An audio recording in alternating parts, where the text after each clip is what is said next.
has won count 'em, 12 Emmys for his work as a sportscaster and a talk show host. He's also just completed his first book, which is already a bestseller, entitled Fair Ball, A Fan's Case for Baseball. Please welcome Mr. Bob Costas.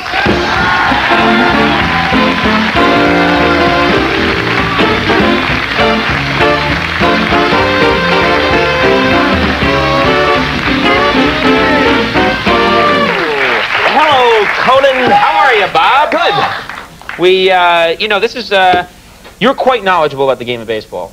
And you give a lot of your opinions here, and there's a buzz. Some people are saying, why can't this guy, Bob Costas, be the commissioner of baseball? Why can't this guy run things? You represent the fans' interests here, don't you? I'm not holding my breath waiting for that to happen. I'm not sure it should happen, but they are more likely, speaking of the powers that be in baseball, to put out a contract on me than to offer me a contract. Right. They're not, your views are not popular. You want some, some No, I think they're popular among fans. No, for fans, I'm saying they're not popular with the money-making side of baseball. I think there are at least some factions among the owners, and perhaps, although I haven't heard from them directly, some members of the Players Association who would not be pleased with some of the suggestions in the book. And I take that, when you put them together, as a recommendation. If both sides are mad at me, I must be doing something right. Right, right. Well, there's some also people that think that, you made a great team with Mr. Uecker, Bob Uecker, back in the old days. Mr. Baseball. Mr. Baseball, really funny guy, Yeah. Great stories, self-deprecating guy. Right. Would he have a chance at being a commissioner of baseball? I think that'd be very funny if he would do it. That'd be outstanding if he was the commissioner. Yeah. He's still doing the Milwaukee Brewers games, and he's back on TV doing those Miller Lite commercials with Norm Macdonald. Maybe you've seen him. I hadn't really thought of him as commissioner. I think really all you need to know about Uecker was summed up, and he tells this story on himself. I mean, you know his basic story. Lifetime batting average of 200, 14 lifetime home runs in 7 years.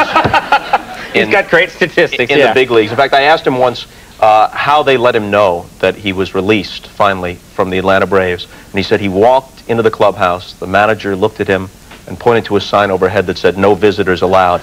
But all you really needed to know about Uecker was established when he was a high school player, he was a prospect, and a scout from the then Milwaukee Braves came to his home. They sat around the kitchen table, and he said, "We'd like to sign your son for $5,000. And Uecker's father said, "This family doesn't have that kind of money." So that more or less summed it up. I'm doing the World Series. I'm doing the World Series with Uecker a few years ago, and I say to him, Uecker, did you ever play in the World Series? This is on the air. He says, well, I was on the Cardinals in 1964 when they played the Yankees, but I was on the disabled list in October. I said, what was wrong with you? He said, I had hepatitis. I said, how did you get that? He said, the trainer injected me with it. So a blow dart.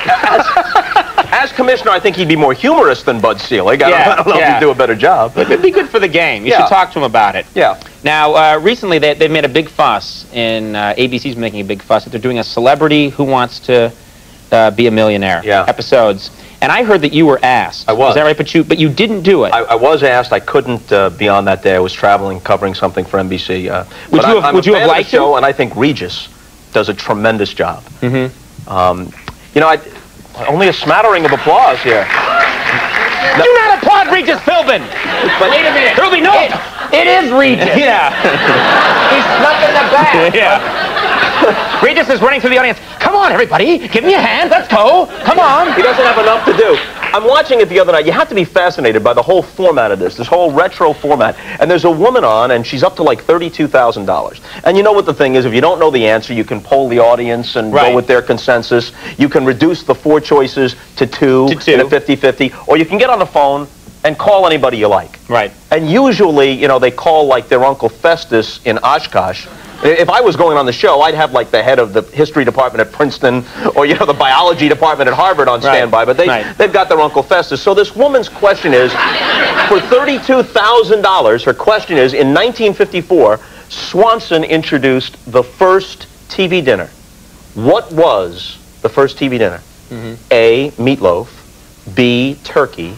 C, shepherd's pie. D, Salisbury steak. So she doesn't know, because who knows? And she does a logical thing. She asked for the 50-50. Now it's reduced to meatloaf and turkey. Then she stuns me by using up yet another lifeline to call her, Uncle Festus. her Uncle Festus. Right. Now, let's think about this. This isn't a case of, well, maybe Uncle Festus knows what the capital of Michigan is. Right, right. Or who FDR's vice president was before Truman. Right. Nobody, unless they happen to eat that TV dinner in 1954 and then died from it, knows the answer to this. Right, right.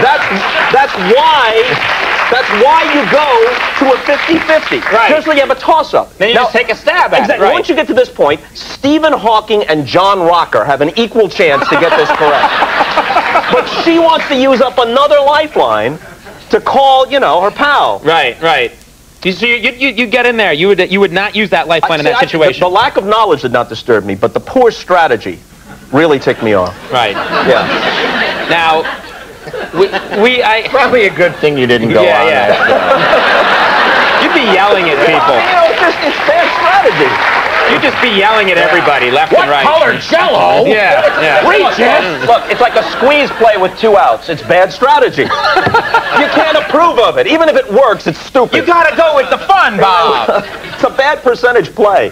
Now, you've been doing it in the business many years. I said up top of the show, you are the gold standard in the broadcasting business, but even Bob Costas, I'm imagining, has made a mistake or two in his day. Have you ever had a really bad on-air mistake? Well, the thing about sports broadcasting is that most of it is, ad-libbed. It's off the top of your head. For better or worse, it's out there. You can't edit it.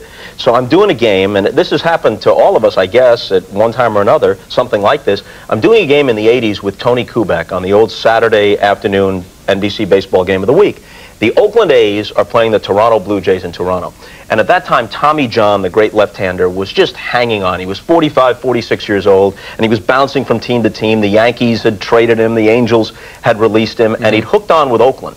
And he was in uniform working out with them, but they hadn't officially put him on their roster, and they were going to send him out for a minor league rehab assignment before they brought him back to the big leagues. But he's sitting there in the dugout in uniform. We come out of a commercial. The camera focuses on him. I try to think of a caption to put underneath the picture of Tommy John. I turn to Tony Kubek. I say, Tony, there's Tommy John, the great veteran left-hander, 20-game winner in both leagues, pitched in the World Series for both the Dodgers and the Yankees. Maybe someday he'll make it to the Hall of Fame, but he thinks he can eke a few more wins out of that tired left arm of his, and the A's do too, but he's not quite ready yet, so he'll be pissing in Appleton on Monday. And I knew what I had wanted to say. Yeah. But I was pretty sure what I had said. Right. Did you think maybe I've said pitching, or no? You knew. I was pretty sure, and when I looked at Kubek, and he looked back at me with this expression of stark terror on his face, and offered nothing, so I knew he was going to be no help. And about 10, 15 seconds go by of dead air on national television. I realized I'm going to have to, provide my own rejoinder for better or worse. So I say, well, come to think of it, Tony, he'll probably do both if he stays in Appleton long enough. And I'm not sure that helped the situation at all, but it's all I could come up with. Now, before we go, we're tight on time tonight, but before we go, NBA playoffs going on right now. Who do you think goes all the way? I mean, most people are saying it's the Lakers. It has to be. It has to be the Lakers unless, and you'd hate to have it decided this way, unless Kobe Bryant or Shaquille O'Neal gets hurt. I think the Lakers go all the way. Now, what about the Knicks? The Knicks have a chance to get out of the Eastern Conference. The Eastern Conference is wide open. Latrell Sprewell and Patrick Ewing in the audience. Bree just brought them. Come on, fellas. This will be fun. We'll check out the show. Yeah, they could win the East. I don't see how they could match up against the Lakers in the finals. Okay. All right. Well, I just wanted to make sure that you were... I wanted to make a popular point of view here in New York. I wanted to make sure that you got a smattering of booze before you went. I always like that for all my guests. Fair Ball, congratulations, by the way, on its success. Fair Ball is in stores right now. Bob Costas, always a pleasure having you. Bob Costas, everybody. Kristen Johnson coming up in a little bit. We'll take a break. We'll be right back.